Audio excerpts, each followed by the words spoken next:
Nah, setelah pembahasan kita tadi, kita masuk ke jenis GDP. Rupanya, GDP ini terdapat beberapa jenis yang dapat digunakan untuk mengukur berbagai aspek dari kegiatan ekonomi suatu negara. Yang pertama adalah GDP nominal. Nah, GDP ini mengukur dan menggunakan harga pasar saat ini dan mencerminkan nilai output ekonomi dalam mata uang suatu negara pada saat itu tanpa memperhitungkan perubahan nilai atau inflasi. Selanjutnya GDP real. Nah, GDP ini diukur dengan memperhitungkan perubahan harga, inflasi ataupun deflasi dari tahun ke tahun. GDP real ini juga memberikan gambaran yang lebih akurat mengenai pertumbuhan ekonomi suatu negara yang sebenarnya. Selanjutnya adalah GDP per kapita. Nah, GDP per kapita ini merupakan hasil dari membagi GDP total suatu negara dengan jumlah penduduknya. GDP per kapita ini memberikan gambaran tentang seberapa banyak produksi ekonomi yang dapat didistribusikan ke setiap individu secara rata-rata. Tadi ada jenis GDP, selanjutnya kita akan membahas GDP menurut sektor ekonomi. Sobat Cuan, GDP ini dibagi berdasarkan sektor ekonomi utama. Yang pertama adalah GDP sektor pertanian, yang mana menghitung nilai produksi dari sektor pertanian. Selanjutnya adalah GDP sektor industri, yang menghitung nilai produksi dari sektor industri, juga sektor manufaktur.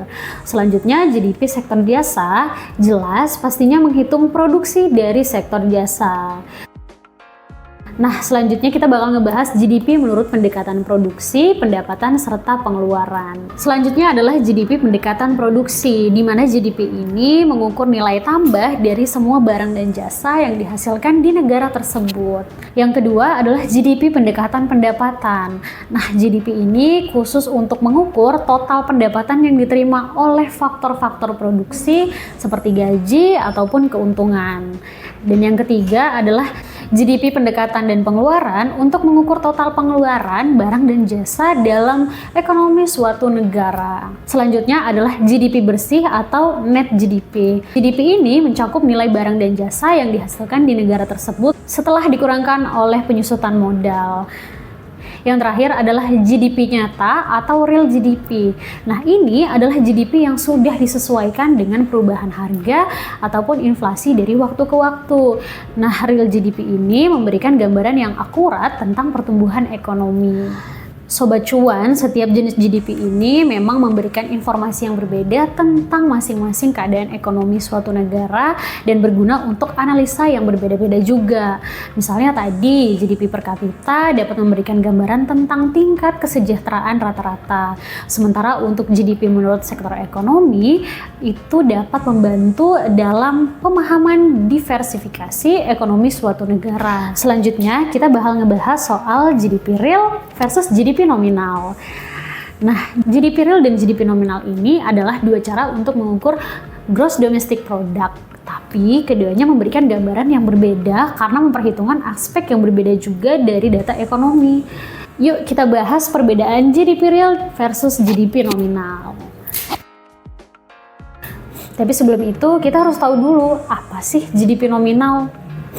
Nah, GDP nominal ini berguna untuk mengukur nilai produksi barang dan jasa suatu negara pada harga pasar saat ini tanpa memperhitungkan inflasi atau deflasi. Dalam GDP nominal, itu nilai ekonomi yang diukur itu pada tahun yang sama dengan produksi.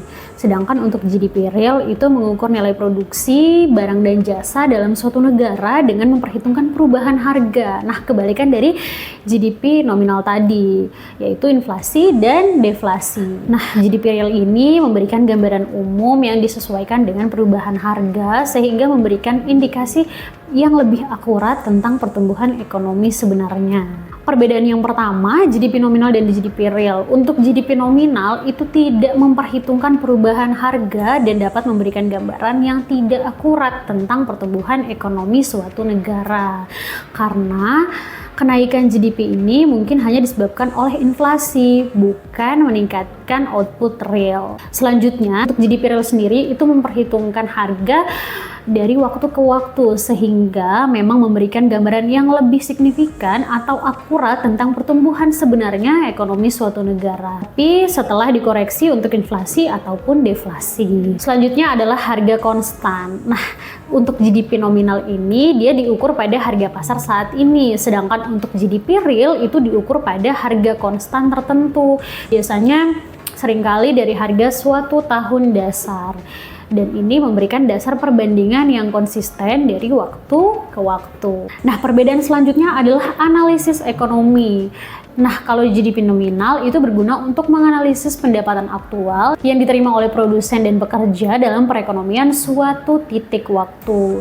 Kalau GDP real itu berguna untuk menganalisis pertumbuhan ekonomi secara real atau seiring waktu dan membandingkan kinerja ekonomi dari satu periode ke periode lainnya. Selanjutnya adalah perbedaan persentase. Untuk GDP nominal, perbedaannya antara GDP nominal dari tahun ke tahun dan dapat mencakup perubahan harga dan output. Sedangkan untuk GDP real itu perbedaannya antara GDP real dari tahun ke tahun yang mencerminkan perubahan output atau pertumbuhan ekonomi yang sebenarnya. Sobat cuan, penting untuk memahami kapan menggunakan GDP nominal dan kapan menggunakan GDP real tergantung pada tujuan analisis ekonomi. Nah, GDP real ini memang sering digunakan untuk memahami pertumbuhan ekonomi yang sebenarnya. Sedangkan untuk GDP nominal itu hanya dapat memberikan informasi tentang nilai pasar aktual dari produksi ekonomi serta perbedaan antara nilai sebenarnya dan nilai yang disesuaikan dengan inflasi. Selanjutnya yang bakal kita bahas tadi udah GDP, kali ini kita bakal ngebahas perbedaan antara nilai sebenarnya dan nilai yang disesuaikan. Nilai sebenarnya atau nilai nominal adalah nilai kuantitas yang diukur pada harga pasar saat ini atau harga pada saat itu.